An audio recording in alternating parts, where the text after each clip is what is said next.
What's up, guys? My name's Andres. This is a Strong Family Money Show. In this episode, I'm going to tell you why you shouldn't depend on others to make you happy. Let's go.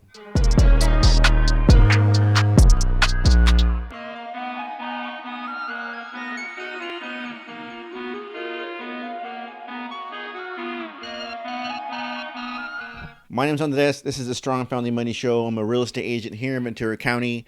And on the Strong Family Money Show, we help dads improve and take care of their fitness, their finances, and their family. In today's episode, a lot of the times we give power to others. We don't keep it for ourselves. And by power, I mean your internal power that you use to live, right? And you shouldn't put your let others take your power. We're talking about happiness. We're talking about feeling good. We're talking about achievement. We're talking about things when you do something. You should not depend on someone else to validate that.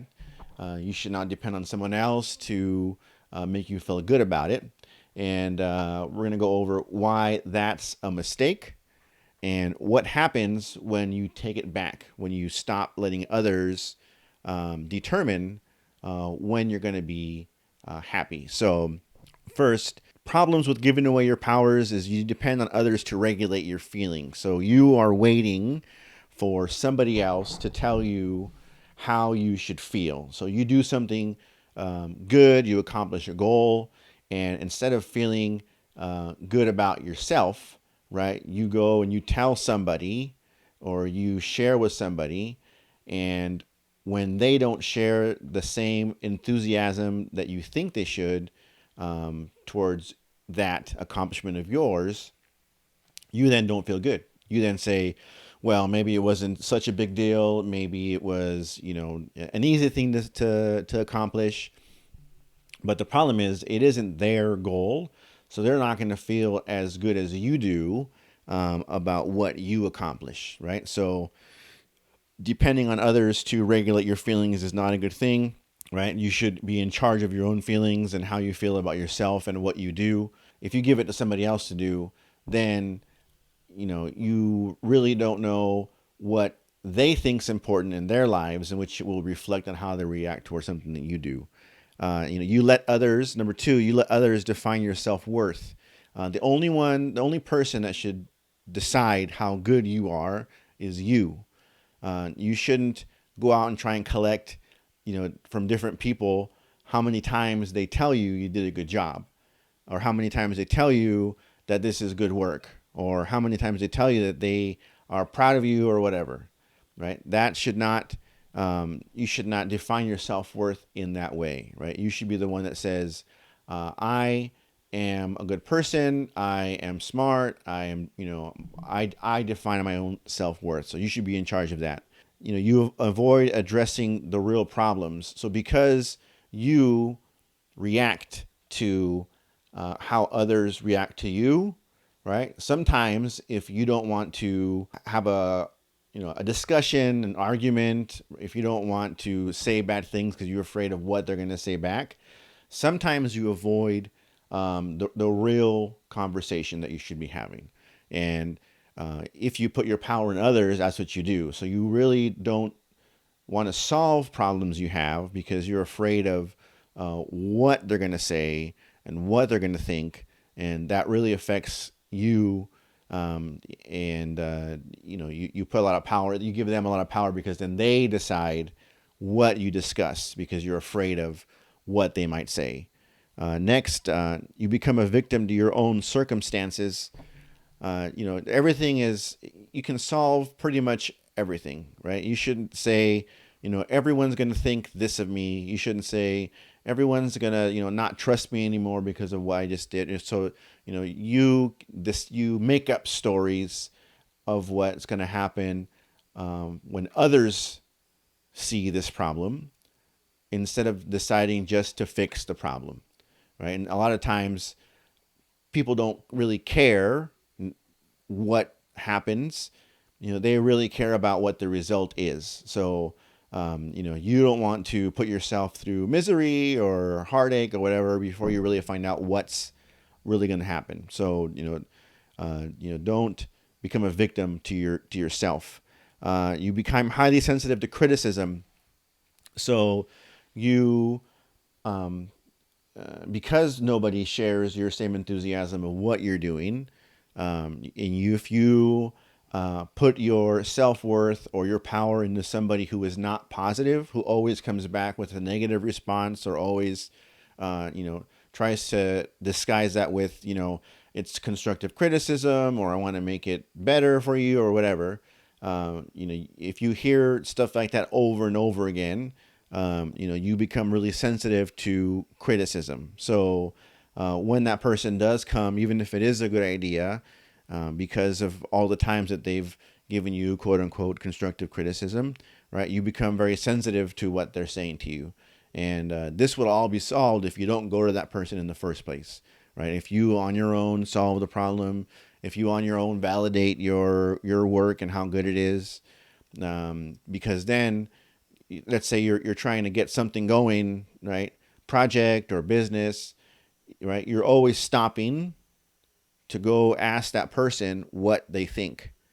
And a lot of the times you're going to them and they want to put their spin on it, right? They're not doing it, but they want to put their spin on it because they might want to do something like that, but they just haven't started it. They don't know how to start. They don't want to start, right? So, you become sensitive to all these times where they, give you all this negative feedback, or what they would do or what they would do better, that you become sensitive to it. So just for your own well-being, you might want to limit, if not eliminate, doing that, and find a way on your own to validate or improve what you're doing.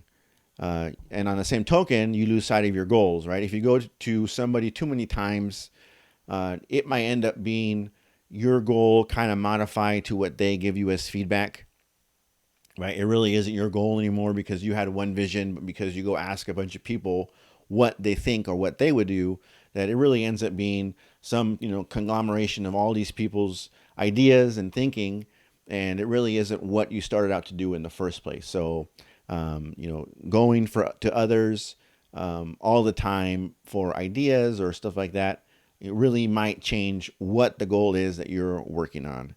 And, lastly, you might ruin a relationship, right? You might get to the point where you're fed up and you don't want to, deal with, the negativity, right? A lot of times you go to somebody because you really want them to say, that's a good job, or you really want just a sounding board, to work through a problem out loud.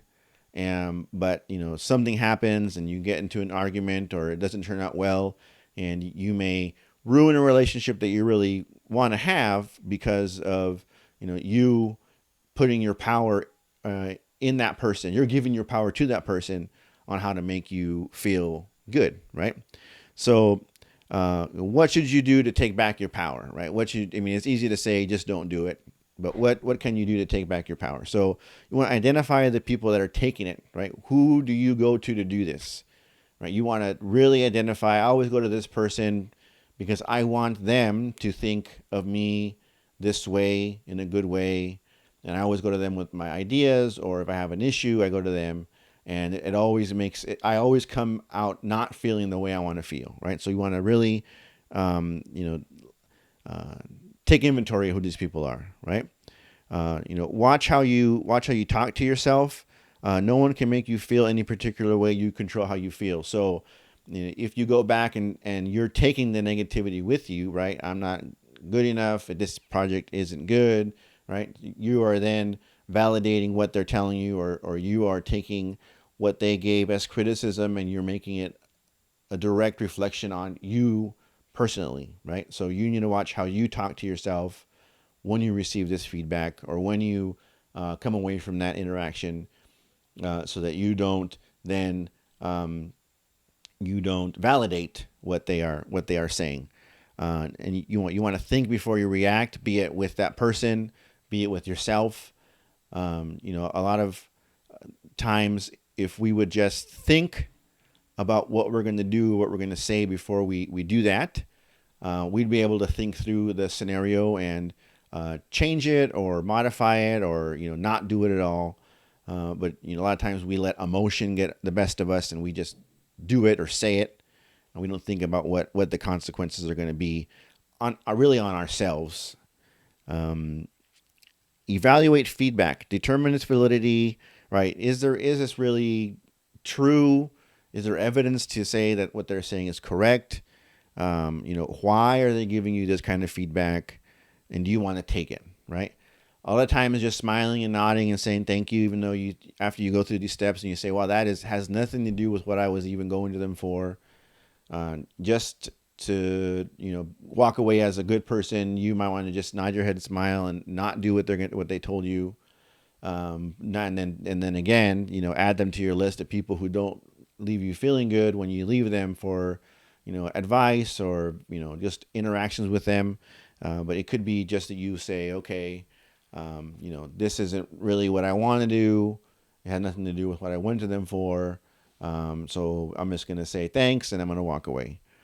So if you do this right, it will make you stronger. Right, you will then be in charge of how you feel. You'll know yourself better because you're able to determine, right, what's going on with me. What do I really want? What do I really need? It'll be able to You'll be able to be accountable to yourself. Right, you're not accountable to this person, because even if you achieve what you're going to achieve, or whatever it is, they're not going to be as excited as you are, and it's not going to benefit them what you're doing. It's going to benefit you more, right? So you'll be accountable to the person who this benefits the most, which is you. You won't feel outside pressure, right? You won't have to say, how many people think I'm smart? How many people think I'm doing well financially or professionally? Right? You don't have to outside pressures from everybody. You will ignore them because you'll decide you're the only one that determines how you see yourself.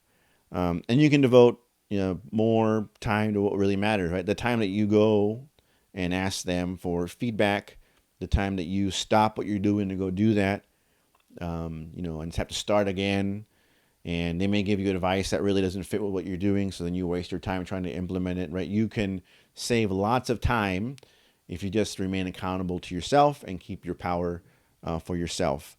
And you just feel better because you have less stress about the whole interaction, right? You know that every time you go to see this person, you come away feeling bad, not and that, and even if you feel not any better than when you went to see this person, right, that is not a positive interaction. So just in general, you'll feel better about yourself if you stop asking people to validate what you're doing and who you are. So don't give away your power.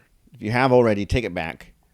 Make sure you understand that you are the only person that can validate who you are, and you're the only person who benefits from the work that you do. So make sure, right, take an inventory. Don't waste your time. Analyze what they're saying. Just walk away, and in the end, you'll be healthier, and you'll have more time to complete your goals, and you'll be a better person in the end. So anyway, my name is Andres. This is the Strong Family Money Show. Please like and subscribe and share. Thanks a lot, and I'll talk to you guys next time.